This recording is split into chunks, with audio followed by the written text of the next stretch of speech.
Okay. Hey, welcome everybody. It's nice to see so many of you for our third fundraiser. This is a big night again for us. We're raising money tonight for the Keystone Turnout Project. And Paul Sacra's on with us tonight. He's the one who runs it. It's to get, I think it's three congressional races in Pennsylvania. This is a very big deal. And I don't know about the rest of you, but I don't know if you're like me, but it sort of feels like, hey guys, it's summer now. It's time to take the summer off or something. But unfortunately, it's not because we all know early money makes the biggest difference of all. We can't rest this summer and then pick up again in the fall. It'll be too late. So we're here now because we really need to raise this money early on and get this project well funded. So Robert Hubble is also our guest tonight, which is great, and he will be talking in addition. And two other just little things that I want to mention are if you can turn on your video, it's really wonderful to see everybody and feel more like we're a part of the community, even though we're all on a screen. It's better than no video at all. And we will be meeting next week. And I think on that note, I'll turn it over to Christy. Hi, everyone. It's great to see new faces, and for these fundraisers, it's so important to do the outreach, which you've done. So awesome. That's fantastic. Yes, we're so excited that Robert Hubble is with us tonight. And our goal tonight is $40,000. We are just as we start at about 28,250, and we have about 12,000 more to go to make 40. And as we always do, we always try to exceed the goals. So far, if we hit this 40, we have raised $250,000 for taking back the house. That is amazing and fantastic. So let's prove to all of us that we can do this. I know there's a lot of people that ask for money, especially organizations that have been decimated, and Senate and local politics, but we know strategic money is the way to go, and we're fantastic at it. So without any further ado, I'm going to turn it over to Paul, and let's raise that 40,000 plus. Thanks. Great. Um, yeah, I know we've been asking you guys for money a lot, and so is everybody else. But as Christy said, what I think we know is where the money can be used most effectively. And it's really important. So I'm really glad that we have Paul Sacron. He has been on with us before, where he was involved very deeply in running the Bucks County Democrats, and we know his work from many, many years. And I'm glad he's on with us. I was just thinking as we were playing Stand By Me, I won't be afraid as long as you stand by me. Well, both Paul and Robert Hubble, in two different ways, have been people who at times have helped me when I'm feeling discouraged and afraid. Paul, from the side of he's down there doing the day to day nitty gritty work that absolutely has to get done to like turn out the votes for get people their mail-in ballots and make sure they get them and track them and get them back in. That kind of work, I know he's doing that with his group, and that helps me feel a little less afraid.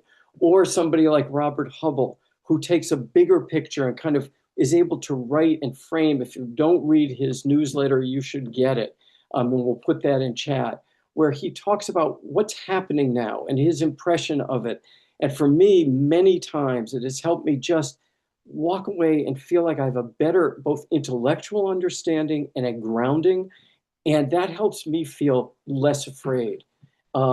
So I'm really glad these folks are with us. Please contribute. You will see a way to do it in chat. I know I keep asking you that and asking you that and asking you that.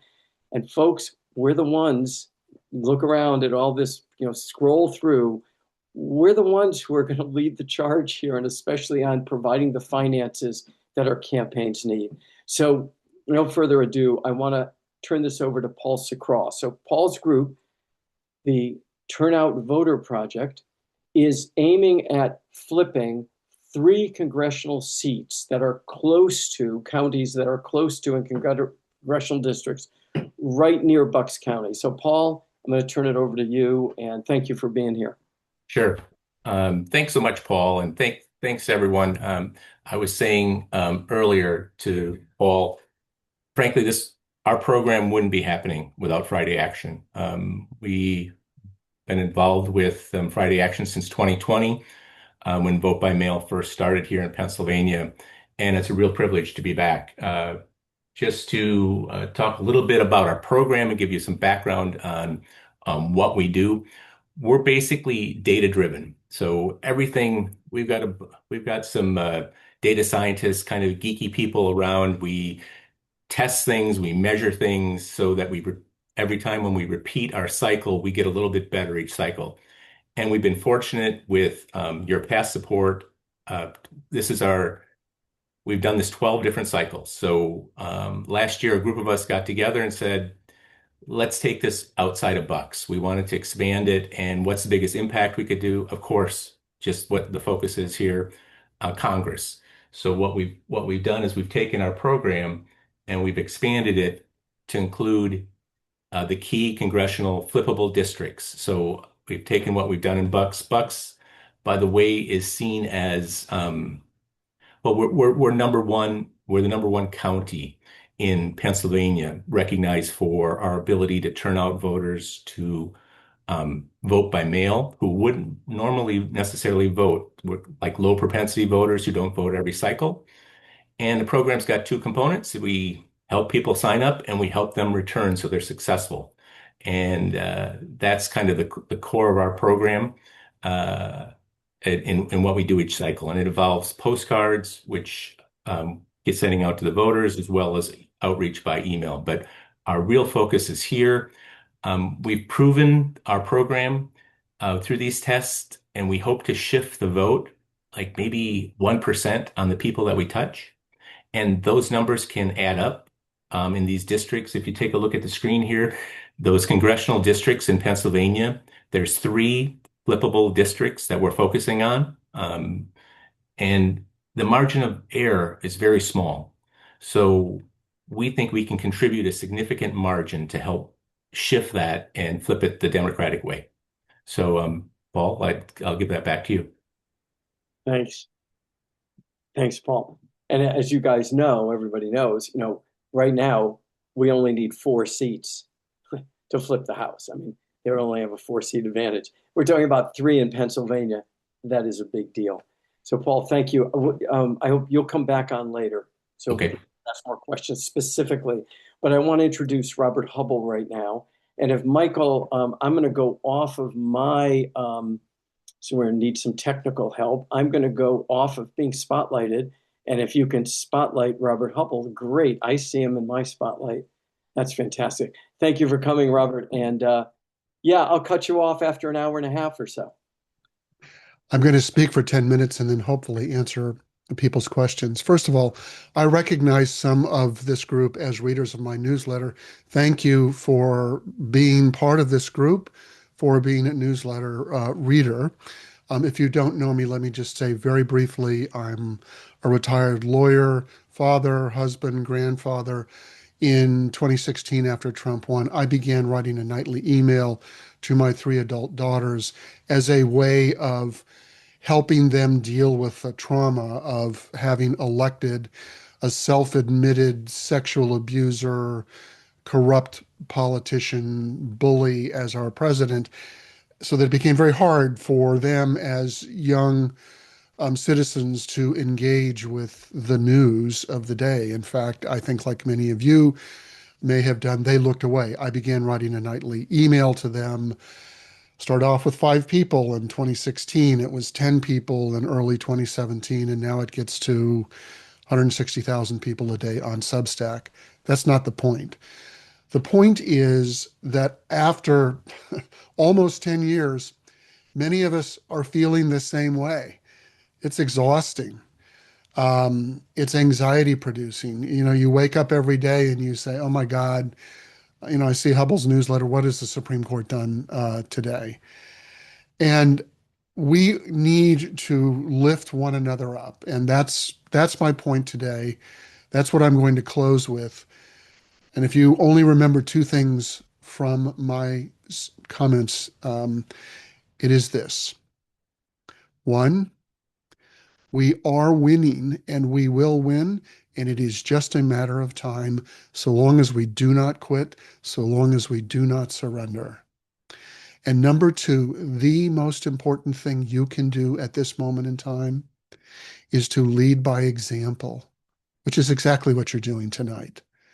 So let me connect those 2 points, and then let's talk about where we are. And ultimately, I'm very optimistic about the future of America because of meetings like this, because of you, because of people like you who are sitting in meeting halls and Zooms and living rooms and church basements across America. We have never seen anything like the grassroots movement that developed after Trump's inauguration in 2017. And let's be clear, the grassroots movement, you saved American democracy in 2018. And your thanks is that everyone ignored the grassroots movement, took it for granted. You saved American democracy in 2020. You were taken for granted. You were ignored. You were used as free labor. And no one said thank you. You saved democracy in 2021 and 2022 and 23. And in 2024, the truth be told, we came within 300,000 votes of having Kamala Harris as our president, but we fell short because America was not going to elect a Black Asian woman in 2024, given what Trump had allowed, what he had unleashed in his base. So before I say anything else, what I'm going to say to you is thank you for saving democracy. You are heroes of American democracy who delivered us to this moment. But for you, we would not be still fighting over our democracy. And years hence, when historians write the history of this period, they will say that the people who saved American democracy were ordinary, everyday citizens who cared enough to give a damn and do something about it when they had done it already in the 50s and 60s and 70s and 80s, and they dragged themselves out every day from 2017 to 2026 and 2028 to be the bulwark of democracy. I see you. I know what you are doing, and I hope that you lift one another up and acknowledge to one another that you are heroes of American democracy. So my first point is thank you for bringing us safely to this moment. The second point is we are winning. You know it. We know it. They know it. And that it is only a matter of time. Their tactics are stalling tactics. There is only so much damage and voter suppression you can do through gerrymandering. It's just math. And like it or not, America is becoming younger and more diverse and more urban and more globalized. And we could have a discussion about whether that's good or bad, but it is what is happening to America. And that is why they are afraid. Across great swaths of America, the indigenous populations, and by that I mean the white settlers who have lived there for 5 or 6 generations, are shrinking, not because of immigration, but because of globalization, because their kids are competing with laborers in Vietnam and Cambodia and India, whereas 2 generations ago, all you had to do was stay in place and you would take over a job that was just as good as your father's job, and you could own a house. And that dream is evaporating because of global forces. And the only thing that is different is that immigrants are coming into those communities to save those communities, to take the jobs where there is simply no one else to take them, to do the service jobs, to take care of a population that is aging in place. And so because the only thing that's changed is that there are now immigrants when there didn't used to be immigrants, they're being blamed. The immigrants are being blamed. So we are on the right side of history. We are on the right side of those issues. We are winning and they are afraid, which brings me to my third point. They are desperate. When we wake up every morning and we see the latest outrage by the Supreme Court, as we did this morning, it is a sign of panic and desperation and a recognition by the U.S. Supreme Court that the time during which they can do their worst is measured in months, not in years. And so they are doing their worst. They are being unapologetically racist. They have set aside precedent. They have violated. They've violated every statement that they made to Congress about their view of super president and precedent, and not overturning it. They just don't care because they realize they've got maybe 12 months, maybe 24 months to do their worst. But it's not just the Supreme Court that is desperate. It is the state legislatures. They recognize that when Democrats obtain their trifecta in 2028, which I believe they will pass the John Lewis Freedom to Vote Act. They will pass the National Redistricting Reform Act. And then partisan gerrymandering and racial gerrymandering will be a thing of the past. And guess what? A built-in electoral unfair advantage that has kept a minority party in power for the better part of a quarter of a century will evaporate. And then people's votes will matter. And the party that speaks for Americans who are struggling with the economy, who are struggling with their health, who are struggling to get ahead, will vote for the party that is representing them rather than the party that exists only to perpetuate itself in power. So they're desperate. Congress is desperate. Their desperation comes out of the fact that they support Trump with respect to almost everything that he does. And while that is maddening and discouraging and exhausting, let's recognize that they are acting this way not because they are strong, but because they are weak and afraid of the future. Which brings me to my two final points. We are at a consequential moment. Because they recognize that we are winning, because they are desperate, I think it's possible that things may get worse. Not materially worse, but they will get worse than they are now. And we will fight back and we will win. The one thing we cannot do is grant them superpowers they do not have. They are disorganized and inept, and they can barely run the government. And they are not going to be able to do all of these things that Trump is threatening to do because we, the people, have learned to exercise our voice. They did their worst in Minneapolis. And you know what? It wasn't bad enough because the people of Minneapolis beat ICE, beat Border Patrol, beat a corrupt U.S. Attorney's Office, and prevailed. And if that's the worst that they can do, and I honestly believe it is, we will surely win. My final point, lead by example. These are tough times. If you feel anxious, if you wake up some mornings feeling despair, if you wake up some mornings feeling fearful, then congratulations. You are a well-grounded, healthy human being who understands the situation. And the question is, and I'm stealing this from Mark Elias over at Democracy Docket, who says all the time that he's afraid. But the question is, given that you're afraid, what are you going to do about it? Are we going to curl up in a ball and just wait for all of this to pass and hope that somebody else does it? Or are we going to lift ourselves up, dust ourselves off, and lead by example? Tell others who are afraid and exhausted, I'm not giving up. You should follow me. Take hope. Be optimistic because there are millions of people like me across the country. Well, spoiler alert, I already know what your answer is. You're here tonight.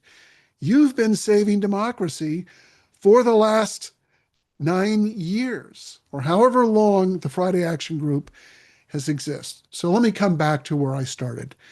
Thank you for bringing us safely to this moment. It will get tougher, but we're going to win. And the most important thing that we can do is lead by example. So God bless each and every one of you for doing that this evening. Thank you. Thank you, Robert. That's great. I just want to say I needed that talk from you tonight. That was great. And I needed all of you tonight because Michael, I can't believe what the figure is. Michael, can you tell us where we are already here? Yeah, we wanted to raise $40,000 and we've raised 40,600. So, we overshot. So let me just say, when we do this together and you guys do this, for some reason today has been a rough day for me. I think the Supreme Court's thing, what's going on with Plattner, I kind of looked at all the negative stuff, even though I think we had really good elections last night overall, by the way. But I just had a down day. And I come on here and I see what you guys are doing. We lift each other up. We stand by each other.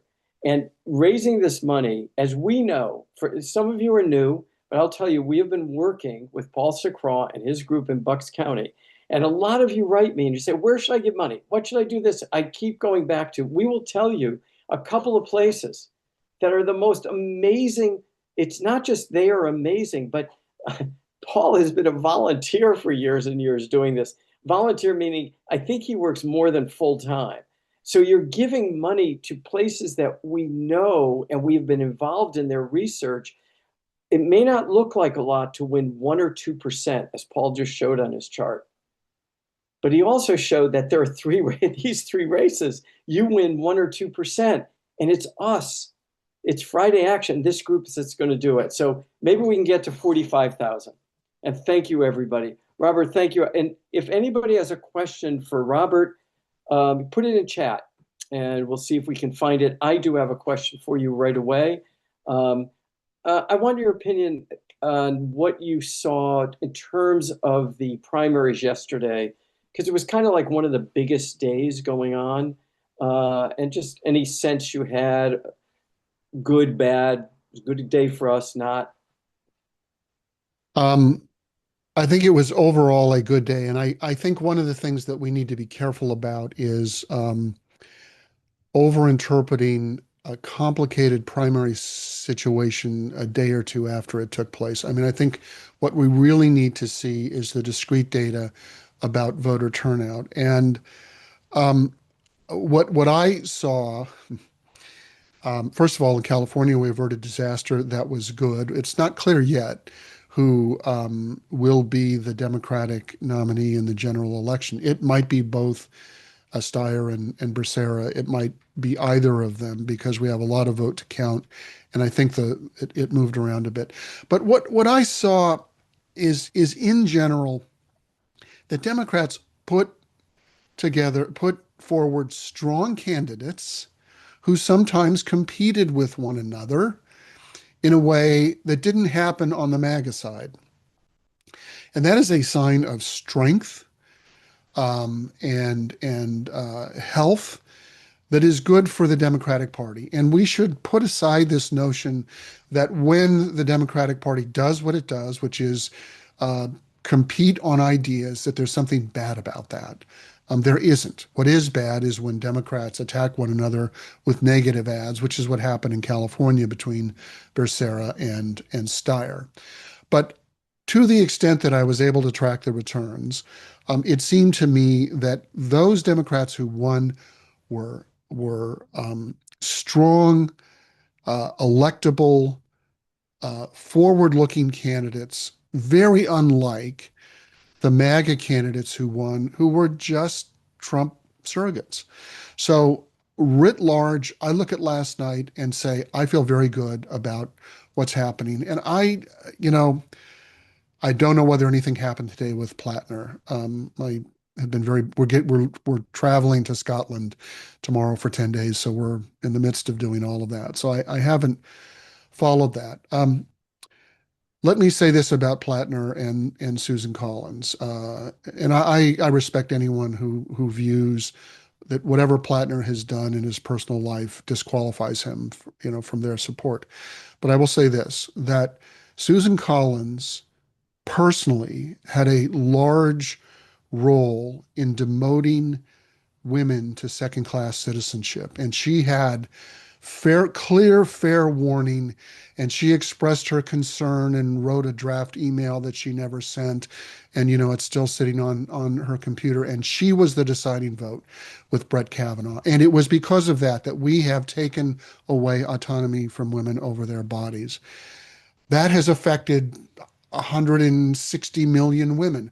Whatever Graham Plattner has done in his life, he has not demoted women to second-class citizenship in America. He has not supported a senseless war in Iran. He has not supported Trump in one corrupt scandal after another and another and another.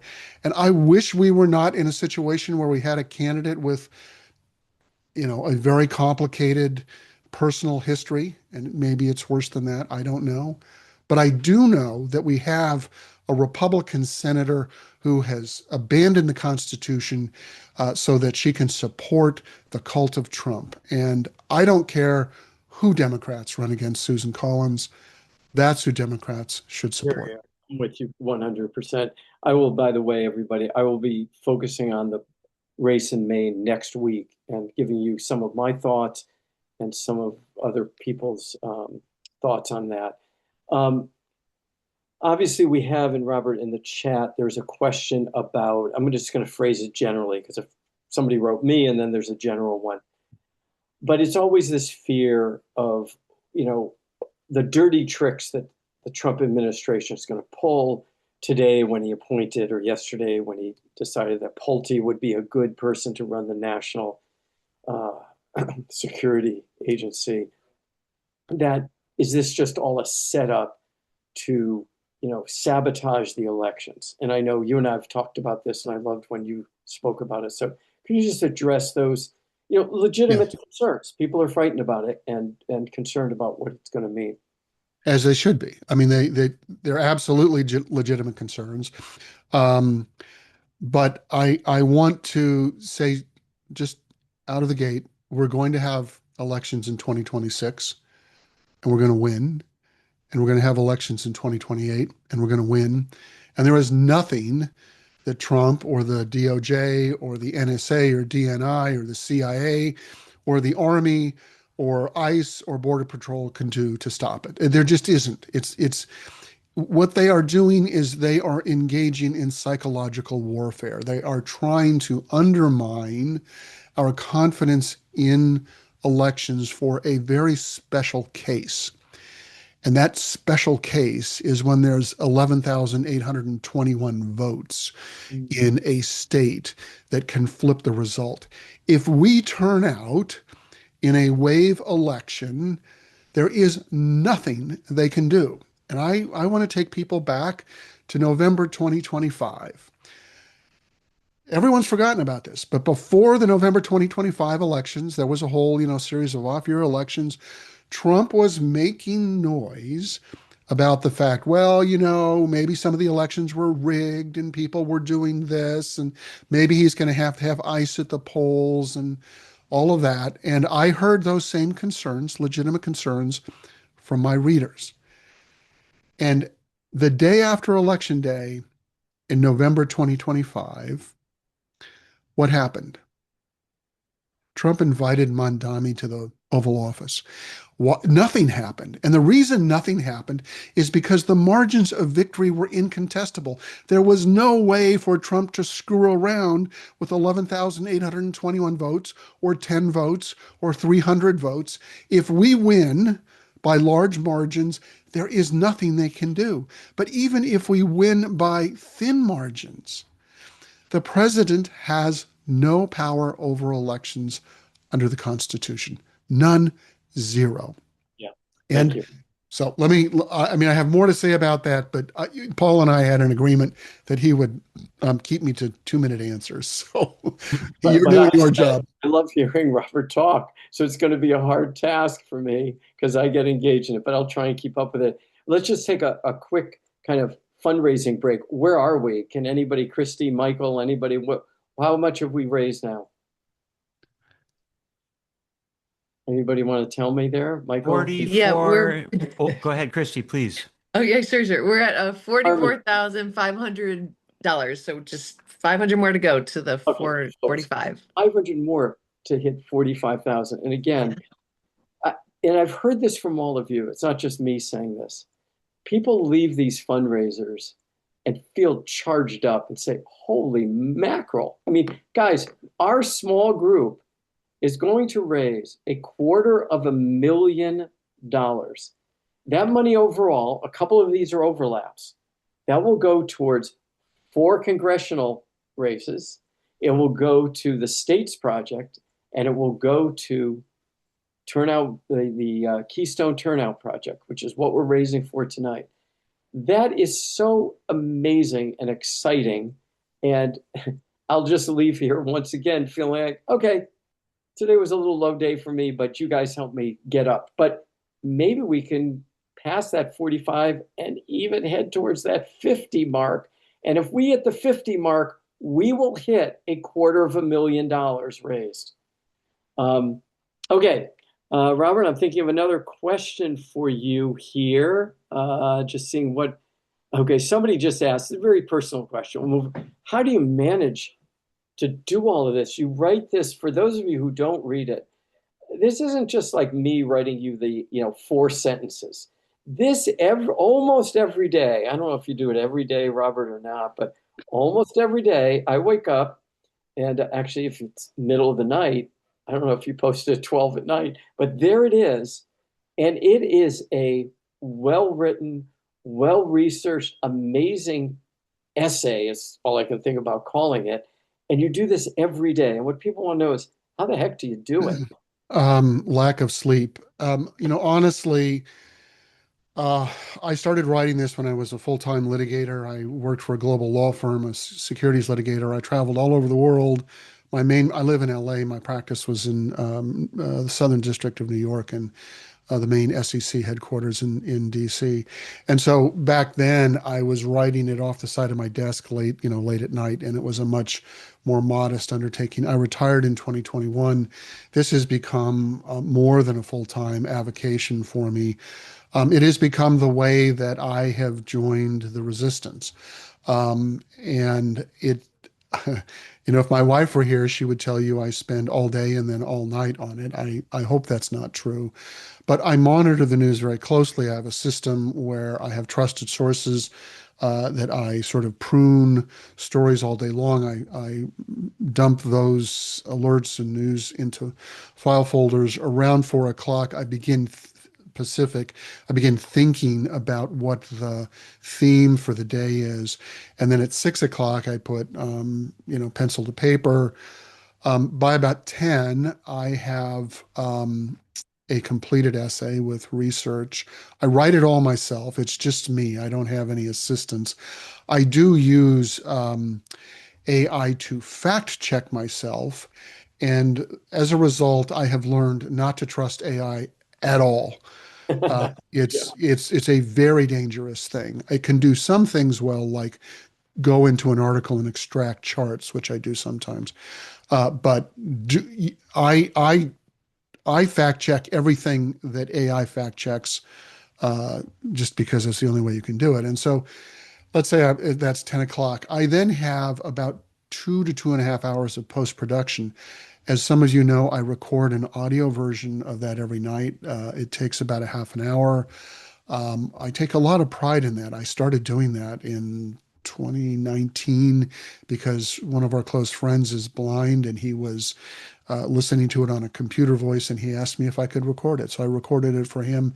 And now I think maybe uh, 20-30% of the people who read the newsletter actually listen to it. And at first, I got a lot of very negative feedback. People told me I read too slow and it put them to sleep. All those people self-selected out. And now everybody says they really like the fact that I deliver the news in a very measured, even-tempered way. And it allows them to approach the news in sort of a non-threatening way. And then I go through my email and I pull all of the daily protest photos and add those, which many people tell me is their favorite part of the newsletter. I take no offense at that. Um, but so it's usually by midnight, 12:30 by the time I hit send. And then the rule of thumb is if there's an error in the newsletter of any sort, it's about a nanosecond before somebody emails me and says, "Oh, did you know you got this wrong?" So there you Yeah, go. those people are helpful. You'll see that there, so thank you for that. And a couple of people said they actually listened. They just wrote me and they said, "We listen to you do that every day and great. And thank you for doing it." They love your voice and they love the pace at which you read it. So we have a question about, so recently you've probably seen about the Trump talking about the post office, and it appears to be asking for them to kind of screen. I mean, basically, I'm gonna paraphrase this. My impression is we're going to screen the ballots for you to tell you who you can and cannot send an absentee ballot to. That's essentially the question we have coming, and kind of like what's going to happen if they only send ballots? The person said to people on the federal voter database. Now, I have my own answers to that, but I'd love to hear yours. Yeah. Again, a reasonable question. Trump has been trying to use the post office as a voter suppression tool for a while now.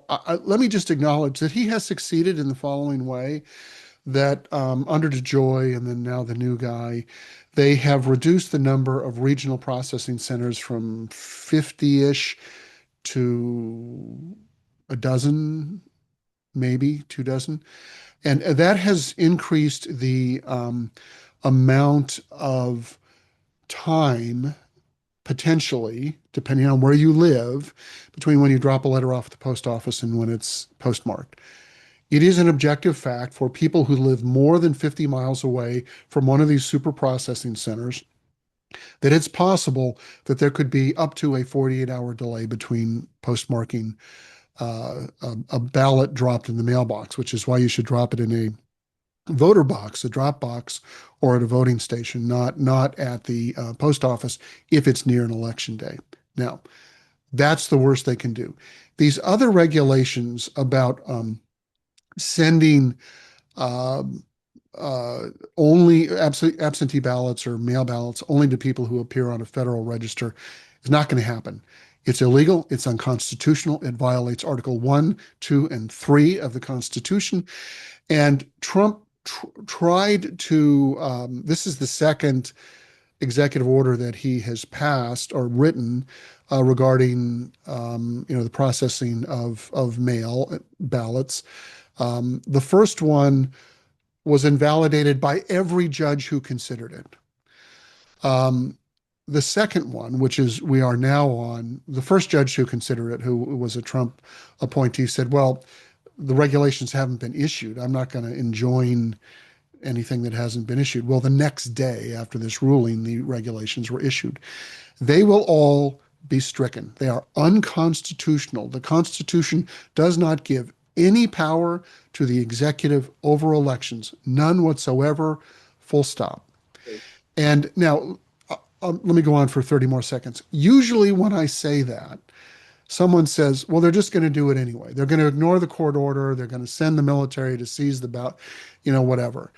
That's not where we are. We're still operating within a legal framework. The law will be enforced. And I don't care how bad the Supreme Court wants to, rig the system for Trump. They cannot make the Constitution say that the executive branch has any authority over elections. It's not going to be upheld. Great, thank you. Robert, we told you we would definitely get you out of here. And also a couple of people are asking about specifically what's happening with the Keystone Turnout Project. So I'm going to kind of use this time in a moment with Paul, but thank you very, very much for coming on. Appreciate your being here. It's great to have you. And yeah, I'll keep reading what you're doing. And a couple of people said, Robert, we hope you take care of yourself. So you're going off to do something to take care of yourself now. That's what my wife is doing. Well, I will take this opportunity. I mentioned before we came on, it's my wife's 70th birthday next week. Our daughter and son-in-law are hosting a birthday party with our grandchildren for her. So I will take my leave and head over there. I just want to say again that what you are doing is incredibly important because you are touching people's lives in ways you do not know. I know that some of you may have family members or coworkers who supported Trump in the past. There's a lot, you might not know it from all of my writing, but my wife and I are still active Catholics, which we ask ourselves why we still are every time we drive to Mass on Sunday. But one of the greatest sermons I ever heard in at one of the masses was by this wonderful Irish priest who said, "Preach the gospel at all times. Use words only if necessary." And I think that is what you are doing. You may not be able to win an argument with a family member or a coworker or somebody standing on the street, but stand on that street until your arms and legs give out, because you may give hope and optimism to somebody who's just passing by, and you will never know that fact. But it is a blessing because you refuse to quit and you refuse to surrender. Keep it up. Thank you. Thanks so much. Thanks, Robert. Take care, everyone. Okay. And Paul, I'm going to turn Paul Seacroft. You will come on and join Sure. me here. So somebody wrote, I guess, a little more detail about what you guys are going to be Yep. doing. And what this money, as you said earlier, and I think it's important for everybody to hear this again. We are the main funders of this project, which is this. Paul is the person who spearheaded it. Yep. It is quite amazing.